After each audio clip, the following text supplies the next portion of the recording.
सब कुछ शांत हो गया और कप्तान की नजर घनी झाड़ियों के बीच से आने वाली रोशनी पर गई।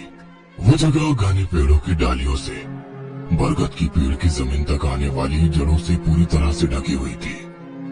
गन पॉकेट में रखकर उसने जूतों में छुपाया तेज धार वाला चाकू निकाला और टहनियों को काट कर हटाता हुआ आगे बढ़ने लगा। बगैर अपने पैरों की आवाज किए वो धीरे धीरे चलने लगा और तभी उसकी नजर कुछ ही दूरी पर गई। ग्रुप की वो लड़की गले तक खोदे गए गड्ढे के भीतर थी। कप्तान उसे देखता हुआ चलने लगा। जमीन पर उसे खुदाई में इस्तेमाल हुए फावड़े और बाकी सामान दिखाई दिया। वह समझ नहीं पा रहा था। उस लड़की को देखकर उसने पूछा, तुम इस गड्ढे में क्या कर रही हो और ये गड्ढा बनाया किसने था? पर वो लड़की वैसे ही खामोश खड़ी थी। बगैर पल के झपकाए उसकी आंखें नीचे झुकी हुई थी। कप्तान अब गड्ढे के पास पहुंचा और देखा कि गड्ढे के भीतर जहां वो लड़की खड़ी है उसके पैर के पास एक लंबा ताबूत जैसा एक बक्सा निकला हुआ है। वो आगे कुछ बोलता कि तभी वो लड़की बेहोश होकर अंदर ही गिर पड़ी। अब नीचे उतरने के अलावा कोई चारा नहीं था। नीचे जाकर लड़की को उठाने की कोशिश करने लगा पर वो बेहोश थी। अब उसे कंधे पर लेकर गड्ढे में खड़ा हो गया जिसकी वजह से जमीन पर सरकाने में आसानी हो गई। पर उसके पैर से वो ताबूत का दरवाजा थोड़ा हिल गया। नीचे झुककर उसने धीरे से वो दरवाजा सरकाया और अंदर का नजारा देखकर उसके जिस्म में सिहरन दौड़ गई। अंदर एक गली हुई लाश थी। चमड़ी पूरी तरह से हड्डियों से चिपक गई थी। उसके बाल काफी लंबे थे जो उसके घुटनों से भी नीचे मालूम पड़ रहे थे और उसकी आंखें। लाश पूरी तरह से गल जाने के बावजूद उस लाश की आंखें खुली थी और लग रहा था उसमें अभी भी जान है। उसने थोड़ा नीचे झुककर गौर से देखा। उसकी आंखों के पास एक निशान बना हुआ था जैसे उन्हें कस के बांधा गया था। ज्यादा ना सोचते हुए उसने दोबारा वो ढक्कन जैसा दरवाजा ताबूत पर सरका दिया और ऊपर आ गया। वो लड़की अभी भी बेहोश पड़ी थी। हेलो, उठ जाओ मैडम, ये तुम्हारे घर का बेडरूम नहीं है। वो लड़की धीरे धीरे होश में आने लगी पर तभी उसकी नजर उस लड़की के हाथ पर पड़ी एक पट्टी पर गई। उसने वो पट्टी अपने हाथ में लेकर देखा तो उस पर संस्कृत में कुछ लिखा था। वो कपड़े की मिट्टी की वजह से मैली हो गई थी इसलिए कुछ समझ नहीं आ रहा था। उसने पट्टी साफ करके देखा।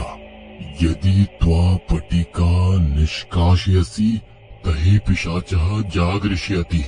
उसे इन शब्दों का मतलब समझ में नहीं आ रहा था। तब तक उस लड़की को होश आ गया था। वह झट से खड़ी हो गई और दोबारा गड्ढे में झांक कर देखा। उस लड़की को ऐसे परेशान देखकर कप्तान बोला, ये लाश की आंखों पर बंधी पट्टी तुमने खोली? नहीं, पट्टी पहले से ही खुली हुई थी। मतलब यहाँ हमसे पहले कोई आया था और उसने शैतान को जगा दिया है। अब यहाँ रुकना खतरे से खाली नहीं है। यहाँ जो कुछ भी है वो सबको खत्म कर देगा। कप्तान के मुंह से निकले इन शब्दों को सुनकर वो लड़की डर के मारे कांपने लगी और झट से रोती हुई जमीन पर बैठकर बोली, सब खत्म हो गया। अब वो हम में से किसी को नहीं छोड़ेगी। ये सब तुम्हें कैसे पता? तुम क्या जानती हो इस जगह के बारे में? ये सब मेरी ही गलती है।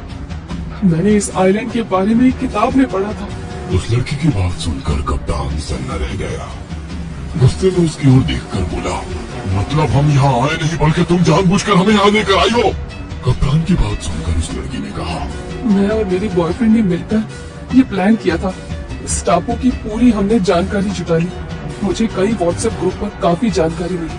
पता चला कई साल पहले एक राजा ने अपना बहुत बड़ा खजाना इस टापू पर एक जगह गड्ढा खोद कर छुपा दिया था। 2 दिन बाद मेरा बॉयफ्रेंड इस टापू पर आया था।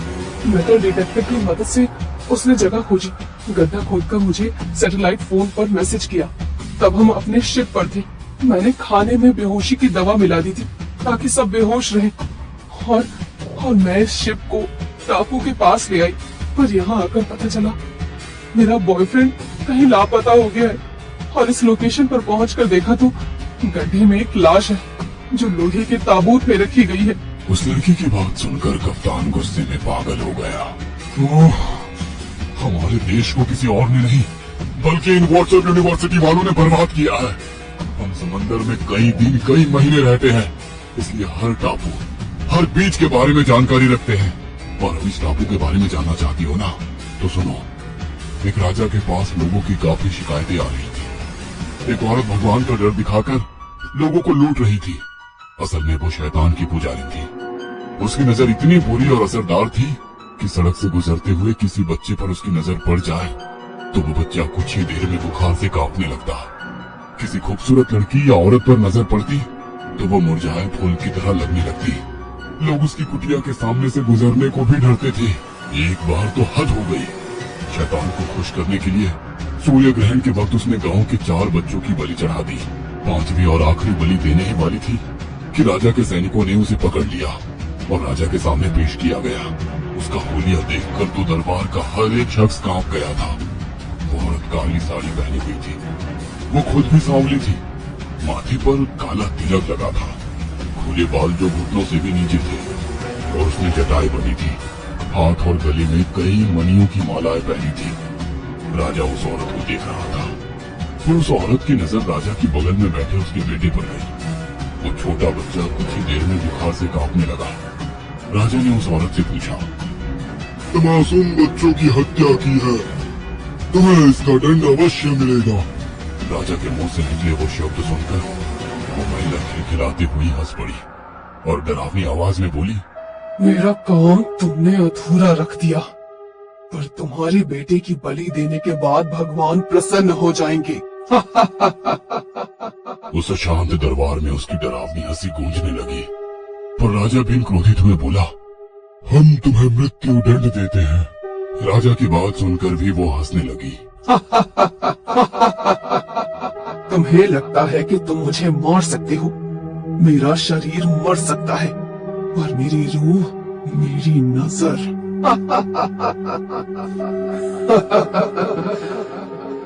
और दोबारा उसकी खौफनाक हंसी चारों ओर गूंजने लगी। तभी दरबार में उपस्थित एक साधु ने कहा, राजन, ये स्त्री शैतान की पुजारी है। अगर इसे मृत्यु दंड दिया तो इसकी रूह पूरे राज्य पर कहर ढाएगी। मृत्यु पश्चात इसे जला दिया गया तो जहाँ तक जलती चिता का धुआं फैलेगा वहाँ तक जमीन, गांव, बस्ती सब श्रापित हो जाएगा, सिर्फ पानी को छोड़कर। लेकिन अगर पानी में डुबोकर मारा गया तो पानी श्रापित हो जाएगा और जमीन बच जाएगी। उस साधु की बात सुनकर वो औरत हंसते हुए बोलने लगी,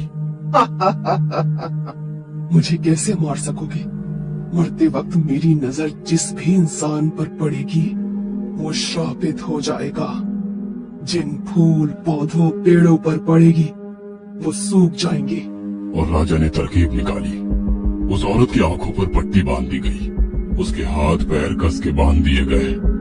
उसे राज्य के बाहर सैकड़ों मील इस टापू पर लाया गया और जमीन खोदकर लोहे के ताबूत में जिंदा रखकर दफनाया गया।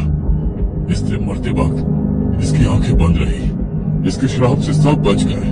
और यहाँ जो अलग अलग गुड़िया मिल रही है वो इसी औरत के शैतानी सेवक है, जो उसके मरने के बाद राजा ने हवन पूजा पाठ करने के बाद उसकी बुरी आत्माओं को उन्हीं गुड़ियों में कैद कर इस टापू पर रख गया।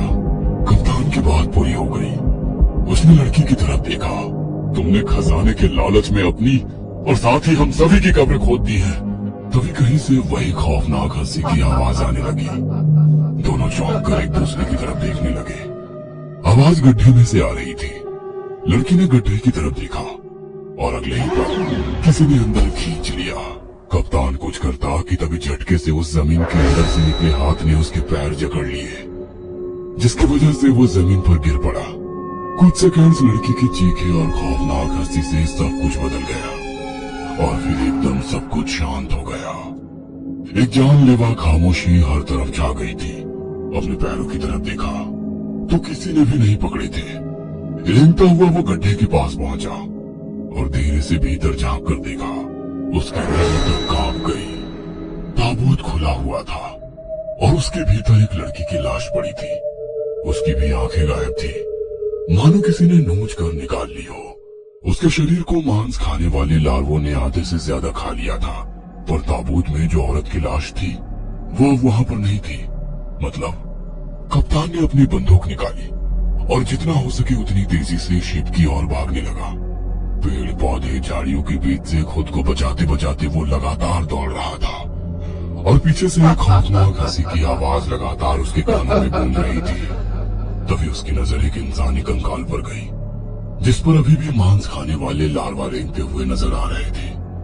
कप्तान ने कंकाल की तरफ देखते हुए कहा, लालच में आकर दूसरे की कमाई खाने निकले थे, अब तुम्हारे जिस्मों को कीड़े खा रहे हैं। उस लाश के पास एक सैटेलाइट फोन पड़ा हुआ दिखाई दिया।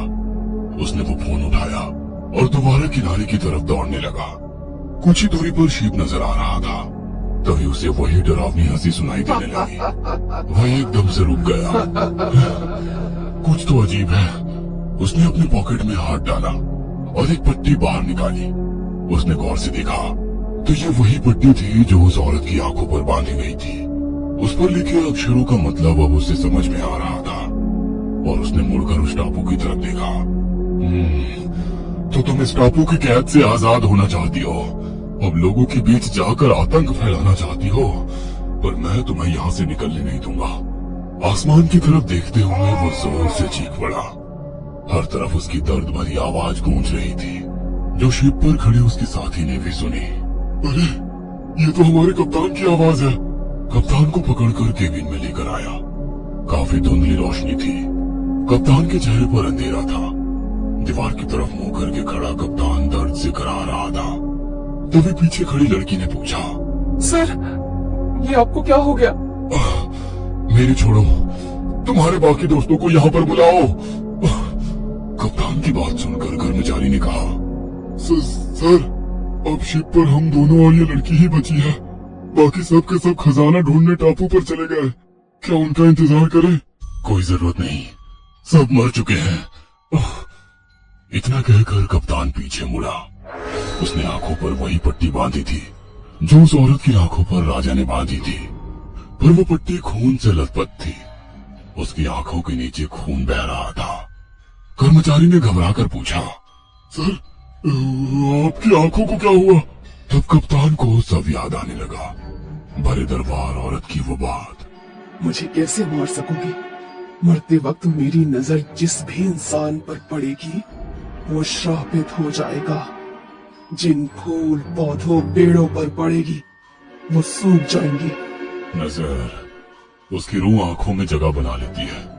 मेरी आंखों में रहकर यहाँ से बाहर निकलना चाहती थी, इसलिए नुकीले चाकू से। कर्मचारी ने दोबारा पूछा, बोलिए सर क्या हुआ आपकी आंखों को? पापी नजर को उतार दिया। मेरे पॉकेट से सैटेलाइट फोन निकालो और कोस्ट गार्ड को इमरजेंसी मैसेज भेजो। अब निकलो यहाँ से। और उनका शिप टापू से दूर दूर जाने लगा। तो दोस्तों, आपको हमारी वीडियो अच्छी लगी हो तो हमारे YouTube channel A1 horror stories को सब्सक्राइब कीजिए और बेल आइकन को ऑन कीजिए। धन्यवाद।